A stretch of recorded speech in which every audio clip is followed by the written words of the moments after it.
Hey guys, in today's video, I'm going to show you how to fix Marvel Rivals high ping, network issues, and packet loss.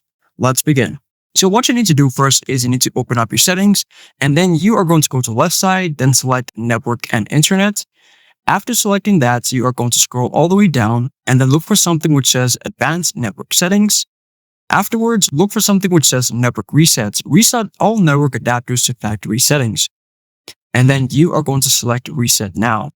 Afterwards, you are going to be prompted to log in with your details again to your Wi-Fi, and then you're going to enter your password or PIN, and then log in with your Wi-Fi again. And then see if the issue is fixed. If the issue is not fixed, then what you need to do is you need to go to your Wi-Fi router, and then you are going to simply restart it. After restarting it, you're going to connect again, and then see if the issue is fixed. If that still does not work, then you are going to open up Steam, then go to the top left, then select Steam. Then you're going to go to Settings. Afterwards, you're going to go to Downloads, and you are going to select Clear Download Cache. Clearing the download cache might resolve issues downloading and starting apps, then you're going to select Clear Cache. And there you go. I hope this video was helpful for you, and I'll see you in the next one.